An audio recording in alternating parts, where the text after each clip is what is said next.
Hello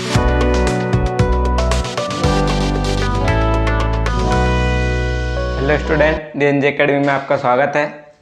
आज हम देखेंगे वाक्य। वाक्य क्या होता है, सबसे पहले वाक्य की परिभाषा देखेंगे। वाक्य शब्दों के सार्थक समूह को वाक्य कहते हैं। अब यहाँ क्या बोला है, शब्दों के सार्थक समूह को वाक्य कहते हैं। अब शब्द तो कैसे भी हो सकते हैं, लेकिन यहाँ क्या होना चाहिए, उनका जो समूह है सार्थक होना चाहिए। ठीक है, जिस प्रकार से सार्थक का मतलब होता है कि उसका कुछ अर्थ निकलना चाहिए, है ना, तो वो क्या होता है, वाक्य होता है। जैसे यहाँ पे लिखा है नरेश पढ़ता है, ठीक है, तो वाक्य है। अगर यहाँ पे इतना ही लिखा है, नरेश अकेला लिखा है, तो उससे क्या मतलब है, उसका कुछ मीनिंग निकल रहा है क्या, नहीं निकल रहा है, कोई अर्थ निकल रहा है क्या, नहीं निकल रहा है। मतलब पूरा अर्थ समझ में आना चाहिए। ठीक है, मतलब जो सामने वाला बोलेगा वो सामने वाले को समझ आना चाहिए। ठीक है, क्या बोल रहा है। यहाँ जैसे लिखा है नरेश पढ़ता है, तो एक क्या हो गया, वाक्य हो गया। अगर यहाँ लिखा रहेगा नरेश पढ़ता, सिर्फ इतना सा लिखा रहेगा तो भी वाक्य है कि पूरा नहीं है। ठीक है, तो सार्थक समूह को क्या कहते हैं, वाक्य कहते हैं। अब देखेंगे रचना के आधार पर वाक्य के कितने प्रकार होते हैं। ठीक है, वाक्य के आपको रचना के आधार पर भी पढ़ना होगा और अर्थ के आधार पर भी। तो देखेंगे रचना के आधार पर वाक्य के प्रकार।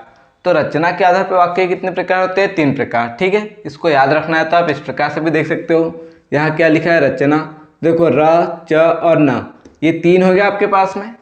कितने वर्ण है इसमें, इस शब्द में 3 है, मतलब कि इसके प्रकार कितने होंगे, 3 होंगे, है ना।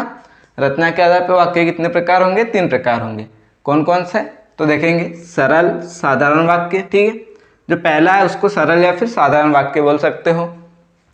दूसरा कौन सा है, मिश्रित वाक्य, और तीसरा है संयुक्त वाक्य। ठीक है, अब देखेंगे सरल या फिर साधारण वाक्य क्या होता है। तो इसकी परिभाषा देखेंगे। यदि वाक्य में एक उद्देश्य और एक विधेय होता है तो सरल या साधारण वाक्य होता है। ठीक है, अधिकतर यही पढ़ाया जाता है या फिर पढ़ा जाता है कि एक उद्देश्य या फिर एक विधेय होना चाहिए तो सरल वाक्य होता है। ठीक है, उसके आगे देखेंगे, किंतु एकाधिक उद्देश्य तथा एकाधिक विधेय भी हो और उन उद्देश्यों के समान संबंध हो तो भी सरल या साधारण वाक्य होता है। देखो एकाधिक मतलब एक से अधिक भी, है ना। यहाँ पहले शुरू में तो बोला है कि एक उद्देश्य और एक विधेय हो तो सरल वाक्य होता है। अगर से मान लो कि एक से अधिक भी उद्देश्य है या फिर एक से अधिक विधेय भी है और उनमें क्या होना चाहिए, उनका जो उद्देश्य समान होना चाहिए, तब वो क्या होंगे, सरल या फिर साधारण वाक्य होंगे। ठीक है, जैसे उदाहरण देखेंगे इनके, नरेश पढ़ता है। अब देखो यहाँ पे जो नरेश है ये क्या है, उद्देश्य है। ठीक है, उद्देश्य क्या होता है, जिसके बारे में बताया जाता है। विधेय क्या होता है कि उद्देश्य के बारे में जिस चीज को बताया जाता है ना।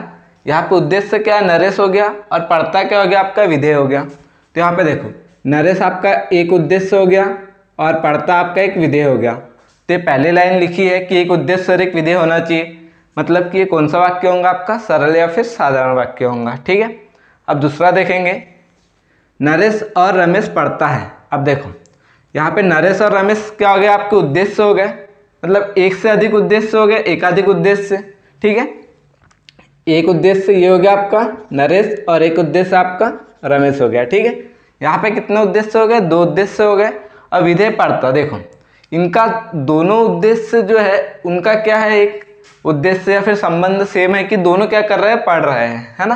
तो यहाँ पे भी कौन सा आपका वाक्य होगा, तो सरल या फिर साधारण वाक्य होगा। ठीक है, अब नीचे वाला देखेंगे, नरेश नहाता है, पढ़ता है और सो जाता है। अब यहाँ पे देखो उद्देश्य कितना है आपके पास में, एक है, लेकिन यहाँ पे देखो नहाता, पढ़ता और सो जाता है ना, मतलब आपका विधेय कितना है, विधेय 1, 2 और 3। ठीक है, आपके विधेय 3 हो गया और उद्देश्य कितने, 1 है। इसमें बोला है कि एक से अधिक विधेय भी हो तो भी चलेंगे, लेकिन उनका संबंध कैसा होना चाहिए, सेम होना चाहिए। तो देखो यहाँ पे जो नरेश है वो अकेला उद्देश्य है, वो अकेला ही क्या कर रहा है, नहाता, पढ़ता और सोता है, मतलब उद्देश्य इनका सेम है एक।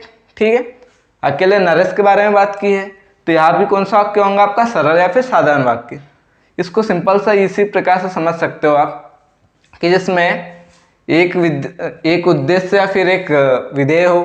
ठीक है, या फिर एक से अधिक भी अगर है उद्देश्य या फिर विधेय, तो उनका जो संबंध है सेम होना चाहिए। ठीक है, जैसे नरेश और रमेश अगर 2 उद्देश्य आया तो क्या कर रहे हैं, पढ़ रहे हैं, दोनों पढ़ ही रहे हैं, है ना।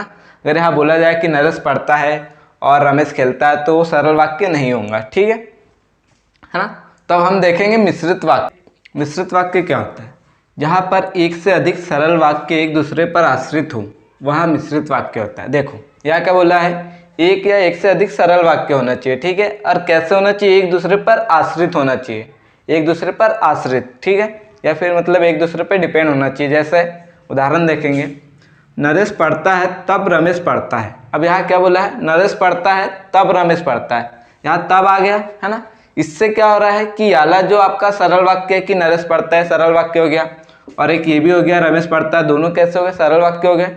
लेकिन जो पहला सरल वाक्य नरेश पढ़ता है तब रमेश पढ़ता है, तो जब नरेश पढ़ने बैठेगा तभी क्या करेगा, रमेश भी पढ़ने बैठेगा।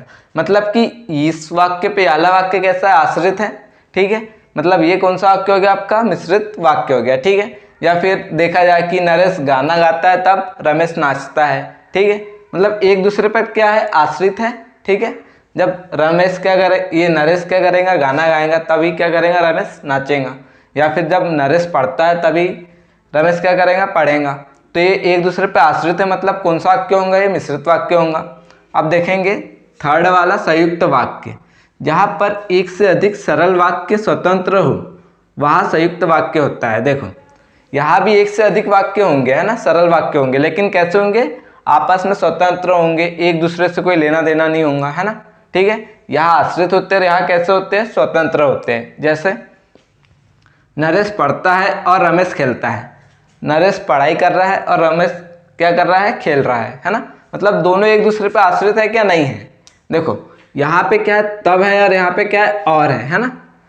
इससे आपको पता चल जाएगा कि ये मिश्रित वाक्य है या फिर संयुक्त वाक्य है, ठीक है। तो हमने देखा आज वाक्य, ठीक है, वाक्य का जो डेफिनेशन है वो समझी कि सार्थक समूह को वाक्य कहते हैं ना, शब्दों के जो शब्द है उसको एक प्रकार से एक क्रम से जमाए जाएंगे तभी वो क्या होंगे, एक सार्थक रूप में जमेंगे, तभी क्या होंगे, वह वाक्य कहलाएंगे, ठीक है। रचना के आधार पर वाक्य कितने प्रकार के होते हैं, 3 प्रकार के। हमने नाम से देखा है ना कि इसमें रचना में क्या है, ये जो रचना है, ठीक है, इसमें र 1 हो गया, च 2 हो गया और न 3 हो गया। मतलब कि आप इससे भी याद रख सकते हो कि रचना के आधार पर वाक्य कितने प्रकार के होते हैं, तो 3 प्रकार के होते हैं। कितने प्रकार के, 3। कौन कौन सा, सरल और साधारण वाक्य, मिश्रित वाक्य और संयुक्त वाक्य, ये 3 प्रकार हो गए, ठीक है। धन्यवाद।